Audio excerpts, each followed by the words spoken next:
샬롬 유선생의 구속사 천국열차 유도수 목사님의 신구약 성경 파노라마를 낭독하는 시간입니다. 지금은 히브리서 파노라마 11장 23절에서 40절까지입니다. 도표 해설. 본 단어는 출애굽 이후의 믿음들을 보여줍니다. 모세와 라합을 위시하여 다윗과 사무엘까지 거명이 되어 있습니다. 중심축은 여전히 믿음으로입니다. 이 사람들이 다 믿음으로 말미암아 증거를 받았으나 약속을 받지 못했다고 이 점을 다시 한번 역설하고 있습니다. 39절. 믿기는 했으나 믿음의 실체인 약속을 받지 못했다면 온전하게 된 것은 아닙니다. 그렇다면 구약의 성도들은 언제 어떻게 온전함을 얻게 될까요? 출애굽 이후의 믿음들. 믿음으로 모세가 낳았을 때 그 부모가 아름다운 아이임을 보고 석 달 동안 숨겨 임금의 명령을 무서워 아니하였으며, 믿음으로 모세는 장성하여 바로의 공주의 아들이라 칭함을 거절하고 도리어 하나님의 백성과 함께 고난받기를 잠시 죄악의 낙을 누리는 것보다 더 좋아하고 그리스도를 위하여 받는 능욕을 애굽의 모든 부하보다 더 큰 재물로 여겼으니 이는 상 주심을 바라봄이라. 믿음으로 애굽을 떠나 임금의 노함을 무서워 아니하고 곧 보이지 아니하는 자를 보는 것 같이 하여 참았으며, 믿음으로 유월절과 피 뿌리는 예를 정하였으니 이는 장자를 멸하는 자로 저희를 건드리지 않게 하려는 것이며, 믿음으로 저희가 홍해를 육지같이 건넜으나 애굽 사람들은 이것을 시험하다가 빠져 죽었으며, 믿음으로 7일 동안 여리고를 두루 다니며 성이 무너졌으며 믿음으로 기생 라합은 정탐꾼을 평안히 영접하였으므로 순종치 아니한 자와 함께 멸망치 아니하였도다. 내가 무슨 말을 더 하리요? 기드온, 바락, 삼손, 입다와 다윗과 사무엘과 및 선지자들의 일을 말하려면 내게 시간이 부족하리로다. 저희가 믿음으로 나라들을 이기기도 하며 의를 행하기도 하며 약속을 받기도 하며 사자들의 입을 막기도 하며 불의 세력을 멸하기도 하며 칼날을 피하기도 하며 연약한 가운데서 강하게 되기도 하며 전쟁에 용맹되어 이방 사람들의 진을 물리치기도 하며 여자들은 자기의 죽은 자를 부활로 받기도 하며 또 어떤 이들은 더 좋은 부활을 얻고자 하여 악형을 받되 구차히 면하지 아니하였으며 또 어떤 이들은 희롱과 채찍질 뿐 아니라 결박과 옥에 갇히는 시험도 받았으며 돌로 치는 것과 톱으로 켜는 것과 시험과 칼에 죽는 것을 당하고 양과 염소의 가죽을 입고 유리하여 궁핍과 환난과 학대를 받았으니 이런 사람은 세상이 감당치 못하도다. 저희가 광야와 산중과 하멸과 토굴에 유리하였느니라. 이 사람들이 다 믿음으로 말미암아 증거를 받았으나 약속을 받지 못하였으니 이는 하나님이 우리를 위하여 더 좋은 것을 예비하였은즉 우리가 아니면 저희로 온전함을 이루지 못하게 하려 하심이니라. 히브리서 11장 23절에서 40절. 모세. 작은 일. 믿음으로 모세는 바로의 공주의 아들이라 칭함을 거절하고 도리어 하나님의 백성과 함께 고난받기를 잠시 죄악의 낙을 누리는 것보다 더 좋아했다고 말씀합니다. 24절에서 25절. 기억. 바로의 공주의 아들이라 칭함을 거절했다는 뜻이 무엇인가? 이는 분명 히브리 사람 곧 자기 형제 치는 것을 보고 출애굽기 2장 11절 애굽 사람을 쳐 죽인 사건을 염두에 두고 하는 말입니다. 어머니 요게벳이 모세에게 몇 살까지 젖을 먹였을 것인가? 학자들은 5살을 넘지 않았으리라는 데는 공감합니다. 그 후 바로의 궁궐로 데려가 35년간이나 애굽의 학술과 사상으로 교육을 받은 모세입니다.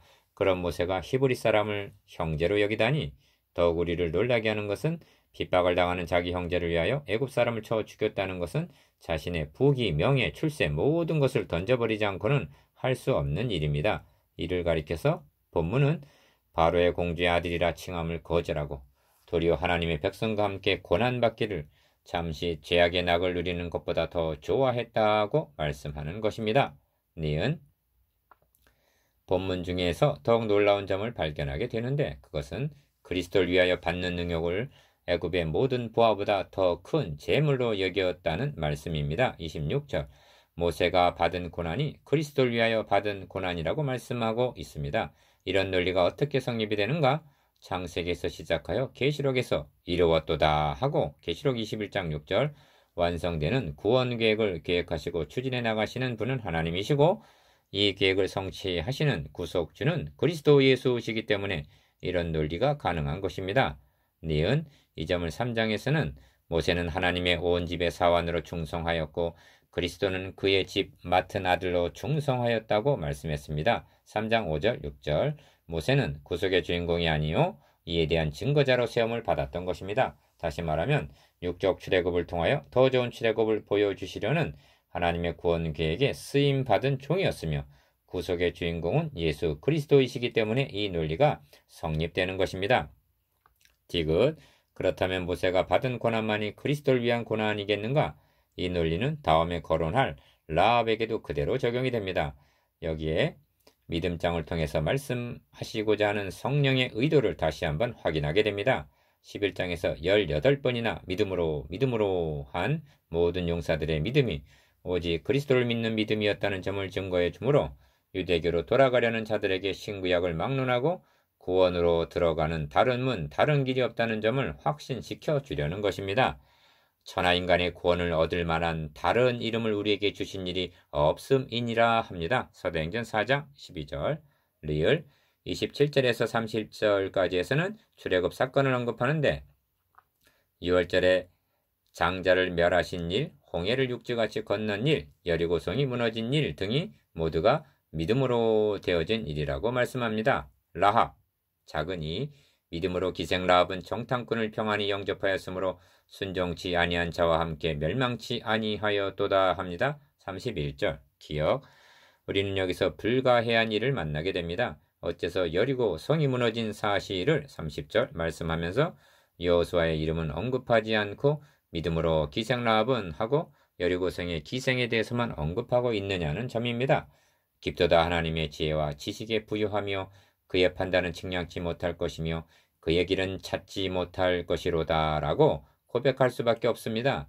로마서 11장 33절 니은 더 놀라운 것은 라합이 사자를 영접하여 숨겨준 일이 믿음으로 한 일이라고 말씀한다는 점입니다. 그리고 더욱 놀라운 것은 이 점을 야고보서에서는 기생 라합이 사자를 접대하여 다른 길로 나가게 할 때 행함으로 의롭다 하심을 받은 것이 아니냐 하고 야고보서 2장 25절 의롭담을 받았다고 말씀한다는 점입니다. 디귿 먼저 라합의 믿음입니다. 라합은 정탐꾼에게 여호와께서 이 땅을 너희에게 주신지를 내가 아노라. 우리가 너희를 심히 두려워하고 이 땅 백성이 다 너희 앞에 간담이 녹나니 이는 너희가 애굽에서 나올 때 여호와께서 너희 앞에서 홍해물을 마르게 하신 일과 너희가 요단 저편에 있는 아모리 사람의 두 왕 시온과 오게게 행한 일 곧 그들을 전멸시킨 일을 우리가 들었음이라. 우리가 듣자 곧 마음이 녹았고 너희의 연고로 사람이 정신을 잃었나니 너희 하나님 여호와는 상천하지의 하나님이시니라 하면서 여호수아 2장 9절에서 11절 구원 요청을 합니다. 리을 라합은 내가 아노라 들었음이라 하면서 너희 하나님은 상천하지의 하나님이시라고 말합니다. 이는 신앙 고백인 셈입니다. 라합의 믿음은 즉흥적이거나 맹목적인 것이 아니라 듣고 믿고 고백한 믿음입니다. 그리고 정탐꾼을 숨겨주었다는 것은 모세가 애굽 사람을 쳐 죽인 일과 대충을 이루는 일사각오가 없이는 못하는 결단이었던 것입니다. 그러니까 라합의 믿음은 순교자적인 믿음이라 할 수가 있습니다. 미음 이 점에서 핵심적인 요점은 라합이 영접한 정탐꾼들은 사사로운 정탐꾼들이 아니라 구속사역을 성취해 나가시는 데 쓰임받고 있는 정탐꾼들이라는 점입니다. 이들을 영접한 것을 너희를 영접함이 곧 나를 영접함이니라고 하신 그리스도를 영접한 것으로 여겨주심으로 의롭담을 받는 것이 가능해졌다는 것입니다. 여리고의 기생 라합도 예수 그리스도를 믿고 영접하여 의롭담을 얻었다는 놀라운 논리가 성립이 되는 것입니다. 성령께서는 이 기상천외한 복음을 드러내시기 위해서 은총을 입게는 너무나 부적합하게 보이는 천하고 연약한 라합을 여호수아 대신 언급하고 있다고 여겨집니다. 정복자적인 믿음과 선교자적인 믿음. 작은 삶. 내가 무슨 말을 더 하리요? 기드온, 바락, 삼손, 입다와 다윗과 사무엘과 및 선지자들의 일을 말하려면 내게 시간이 부족하리로다 합니다. 32절. 기억 32절에서 39절까지를 보면 나라들을 이기기도 하며 사자의 입을 막기도 한 33절. 정복자적인 믿음을 가진 자들이 있는가 하면 32절에서 34절. 반대로 악형을 받되 구차히 면하지 아니하였으며 톱으로 켜는 것과 칼에 죽는 것을 당한 35절에서 38절 순교자적인 믿음을 가진 자들도 있음을 보게 됩니다. 니은 그렇습니다. 여리고성을 함락시킨 것만이 믿음으로 한 것이 아니라 이사야 선지자가 톱으로 켬을 당하여 죽임을 당했다는 것도 믿음으로 한 순교라는 말씀입니다. 우리는 난치병을 고침을 받아야 믿음으로 여기는데 이 사람들은 다 믿음을 따라 죽었으며 한 13절 소망 중에 죽음을 받아들이는 것도 믿음인 것입니다. 이런 사람은 세상이 감당치 못하도다 하고 말씀합니다. 38절 대저 하나님께서 난 자마다 세상을 이기느니라. 세상을 이긴 이김은 이것이니 우리의 믿음이니라. 요한일서 5장 4절 아멘. 약속과 증거 작은 사 이 사람들이 다 믿음으로 말미암아 증거를 받았으나 약속을 받지 못하였다 하고 말씀합니다. 39절 기억 이 사람들은 즉 구약의 성도들은 증거만을 받았을 뿐 약속을 받지 못한 채 믿음을 따라 죽었다는 것입니다. 그러면 증거는 무엇이고 약속은 무엇을 가리키는가? 11장에서 거론한 믿음으로 산 사람들은 모두가 증거를 받았는데 홍수 심판에서 가족을 구원한 일, 백세의 아들을 얻은 일, 홍해를 육지같이 건넌 일 등이 증거입니다. 믿음에는 증거가 따르는 것입니다. 이 점에서 깨달아야 할 점은 불가마에서 살아나온 것만이 증거가 아니라 돌로 치는 것과 톱으로 켜는 것과 시험과 칼에 죽는 것을 당하는 것도 37절 증거라는 사실입니다. 니은 그러면 약속은 무엇인가? 성경은 약속의 책입니다. 하나님께서는 성경을 통해서 크게 두 가지를 약속하셨는데 그리스도와 성령입니다. 그리스도를 보내셔서 대속 제물이 되셔서 다 이루었다 하고 성취해 놓으시면 성령을 보내셔서 이 복음을 증거케 하시기 위해서인 것입니다. 구약의 성도들은 이 약속을 받지 못했다는 것입니다. 그래서 이는 하나님 우리를 위하여 더 좋은 것을 예비하셨은즉 우리가 아니면 저희로 온전함을 이루지 못하게 하려 하심이니라 하는 40절 총결론에 이르게 됩니다. 기억, 더 좋은 것이란 무엇인가? 더 좋은 대제사장께서 9장 11절, 더 좋은 제물로 9장 23절 단번에 드려주신 예수 그리스도를 가리킵니다. 구약의 성도들은 모형과 그림자로 주어졌을 뿐입니다. 이것이 온전하여지려면 모형은 본체로 그림자는 실체로 주어져야만 온전하여지는 것입니다.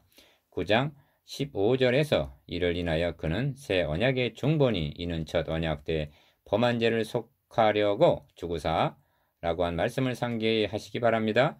그러므로 그림자로 주어졌던 짐승의 피가 아니라 예수 그리스도의 구속으로만이 저들도 온전함을 이룰 수가 있는 것입니다. 니은 그런데 여기 통찰력이 필요한 대목이 있습니다. 40절에는 저희와 우리가 대조되어 있습니다.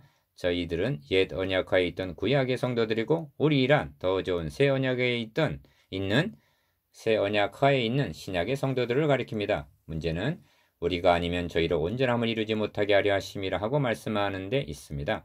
원칙으로 하면 그리스도가 아니면 저희로 온전함을 이루지 못하게 하려 함이라 하고 말해야 되는 것입니다. 그런데 어찌하여 우리가 아니면이라고 말씀하는가? 디귿 여기에 히브리서의 특징이 나타나는데 구약의 성도들이 하나님의 온 집에서 사환으로 충성하였듯이 3장 6절 신약의 성도들인 우리도 하나님의 나라 건설에 충성하고 있는 종들인 것입니다. 히브리서 기자는 이 대목에서 건축주에게 초점을 맞추고 있는 것이 아니라 쓰임을 받고 있는 일꾼들에게 초점을 맞추고 있는 것입니다. 왜 그런가? 일꾼들이 일을 포기하고 후퇴하려 하고 있기 때문입니다. 리을 우리가 아니면 저희로 온전함을 이루지 못하는데 그런데도 유대교로 돌아가겠느냐 하고 묻고 있는 셈입니다. 이 점이 이어지는 12장에 분명하게 나타납니다. 이러므로 우리에게 구름같이 둘러싼 허다한 증인들이 있으니 하는데 12장 1절 구름 같다 한 허다한 증인들이란 구약시대에 충성한 일꾼들입니다. 그들이 어찌하여 우리를 둘러싸고 있는가? 이겨라 이겨라 파이팅 하고 성원을 하고 있는 것입니다. 너희가 아니면 우리가 온전함을 이루지 못한다 하고 응원을 하고 있는 것입니다. 그래도 유대교로 돌아가겠느냐? 그래도 후퇴하겠느냐? 그래도 정신을 차리지 못하겠느냐? 11장 전체 적용 지금 구속사의 무대에 선 주인공은 모세도 다윗도 아니고 베드로도 바울도 아니라 여러분 형제 자매인 것입니다. 지금 경주 마당에서 다름박질 즉 우리 앞에 당한 경주를 경주하는 12장 1절 선수는 우리들이며 저희들은 달려갈 길을 마친 증인들인 것입니다. 구름같이 둘러싼 저들의 응원하는 함성이 여러분에게 들리지 않습니까? 어제도 내일도 아닌 오늘 구속의 역사를 이루어 나가시는 데 쓰임을 받고 있는 저들이 아닌 우리가 응답하고 결단해야 할 차례입니다. 나누어 봅시다. 1. 모세가 받은 고난이 어떻게 그리스도를 위한 고난이 됩니까? 2. 라합이 어떻게 의롭다함을 얻었습니까? 3. 구약의 성도들은 어떻게 온전함을 얻게 됩니까?